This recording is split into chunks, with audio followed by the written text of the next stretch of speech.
Hey folks, it's Teresa from Stringfield Ridge Farm.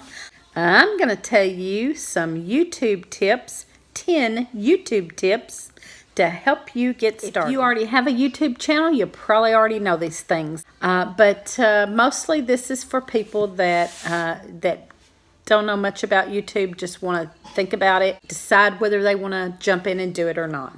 Number one, name. Find a catchy name. Some people use their name, and some people use like a business name, or like with us, Stringfield Ridge Farm. We had named our property Stringfield Ridge Farm. The man who lived here, that planted pecans on this property and lived here for a long time, his last name was Stringfield. So when we decided to do YouTube, we just went with that. Maybe something that describes you and your channel, like what you're going to do with your channel. One that comes to mind is Wellness Mama. I like that name. It's kind of a catchy name, and it tells what she does. She talks about essential oils and herbal things and healthy living. And so her name is Wellness Mama. And a lot of them are really catchy, and you remember them. I would definitely think long and hard about what name you want to use, so you don't want to change it later. Catchy phrase that people would remember easily. Number two, equipment. To start out, you don't have to get big equipment. I use an iPhone 7 and an iPad. Occasionally, you really need to be on a computer because there's certain things you can't do on your phone or your iPad. When you get into your channel and start really working your channel, you can videotape and upload it with just your phone.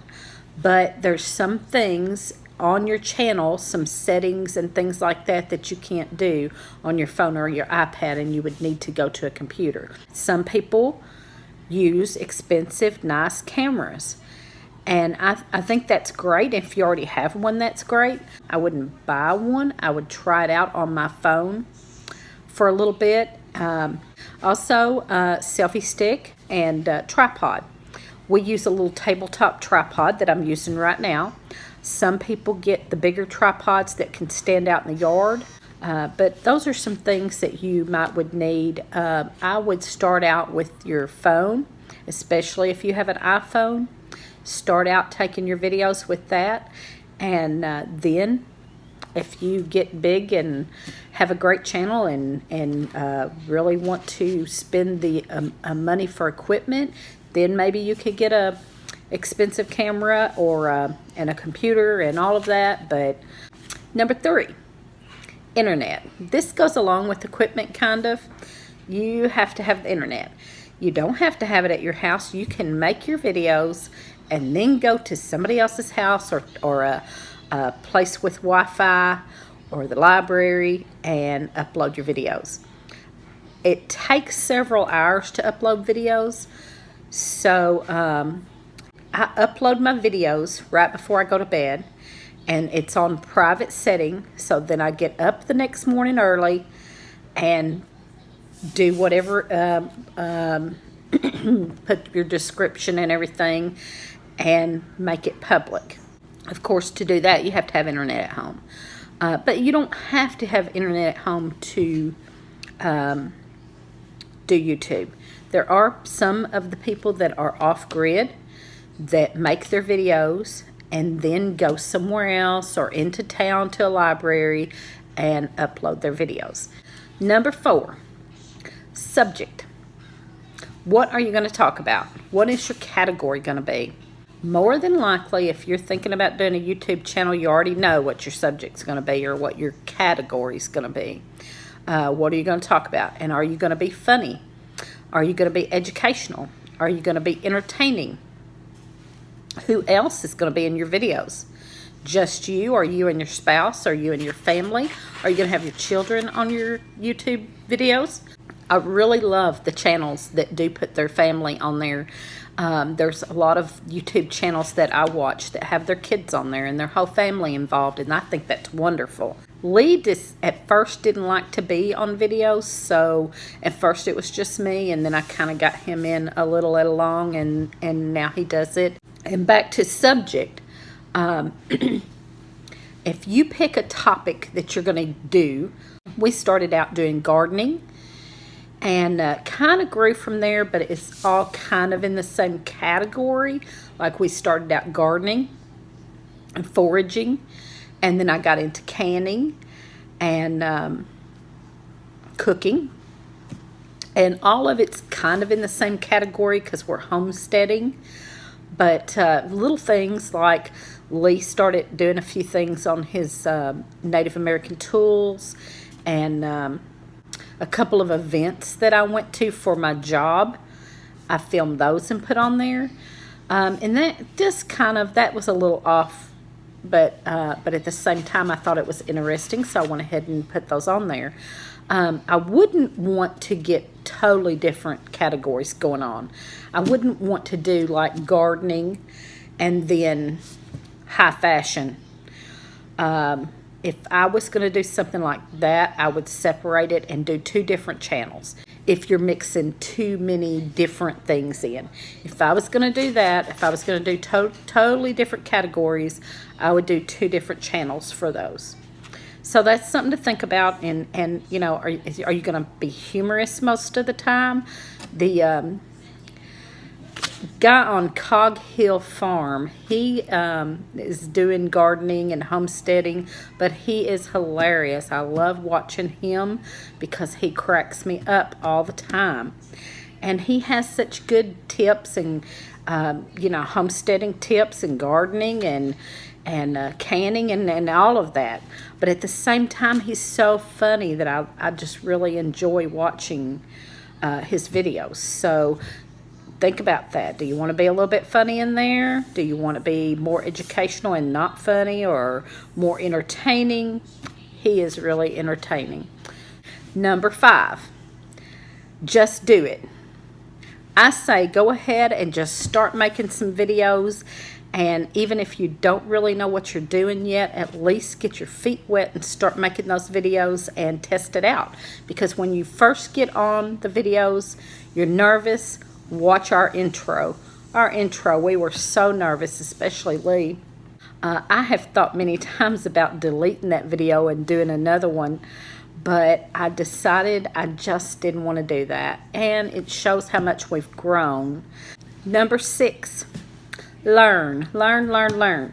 Watch other videos and learn from other people. That's the best way, is to just watch lots of videos, especially in the category you're going to be in. We had already started watching homesteaders to learn from them before we decided to do the videos. We were watching homesteaders, learning how to do homesteading, and then when we decided to start doing YouTube, then I was watching those same videos again, watching how they do videos. And research.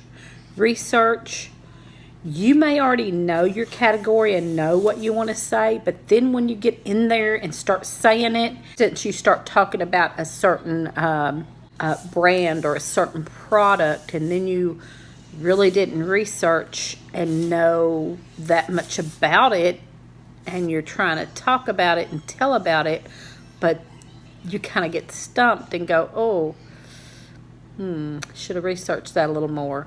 Do your research ahead of time. And if you video and then you realize you didn't research something, go back and research it and go back and remake part of that video before you publish it, before you make it public. And then upload it again if you need to. Dirt Patch Heaven was talking about how to do better videos and how to grow your channel, and she said if you have some videos that you done early on and you're not proud of them, you don't like them, go in and make them private and redo the video and make it better and upload it. And we did do that with 2 or 3 videos. And ask questions. That's a very important thing, is when you get into your category and you're watching these other people, and these other people will help you. If you are watching them make their videos and you don't understand something, ask them. And more than likely they will answer and give you a good answer and teach you. Number 7, be patient. I get frustrated and have thought about giving up several times, and I've thought, oh, I'm too busy. I've said before, me and Lee both work full-time jobs, so we're really busy, and we're trying to work full-time jobs and homestead and do YouTube, and it's so much. Sometimes I just want to give up. But don't give up. Be patient. Just keep plugging away at it. Just be patient with yourself, and be patient with your subscribers, and be patient with the other YouTubers that you're trying to learn from. And some people are in it for the money. You have to be patient for the money too, especially that. You especially have to be patient to get any money out of it. But if you're not in it for the money, if you're in it to learn and teach and interact with others, keep doing what you do, and eventually you will get something back out of it. And even if it's not money, just like we went to Mississippi for the Deep South Spring Gathering, and that was so wonderful. We had such a good time, and we met so many wonderful people that money is not an issue. I don't care about the money. I enjoyed that community. Maybe someday we'll make a little money off of it. Number 8, be consistent. Now, I don't do this. The ones who are have big channels say be consistent. Do a video every day, or at least on a regular schedule. I do a Saturday vlog, so I have been regular with that. And I was trying to do at least one during the week, and then my Saturday vlog.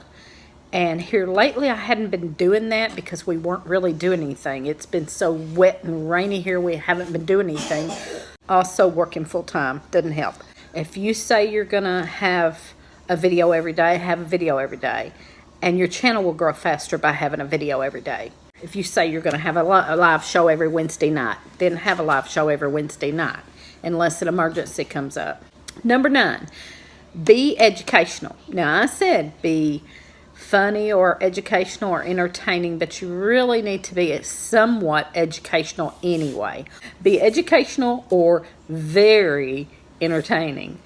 Because I think educational, if I'm learning a little something, I'm going to keep coming back, and that's what I want, is to learn. So that keeps your audience interested. Number 10, we're at the end. Number 10, connect with your subscribers. They will comment or they'll ask a question. You need to respond promptly to their questions and their comment. Now, when you get up to the big channels that have 75,000 subscribers and 10,000 of them commented, I understand you can't do that. I don't expect that. I don't expect you to comment back to me if you're a big channel, because I know you just can't do that. I like it when you do, but I don't expect it. But when you're a small channel building, I think it's very, very important to comment and answer questions and get involved with other channels. That community is so important. When I have grown, when we have gotten new subscribers, is when I get involved in other people's channels. I get on the live shows and comment and ask questions on other people's videos. That's when people see my channel and comment or subscribe to my channel. Thanks for watching. Please give us a thumbs up, and if you're not subscribed, please subscribe. Share so other people can see this video and maybe get some tips for starting out.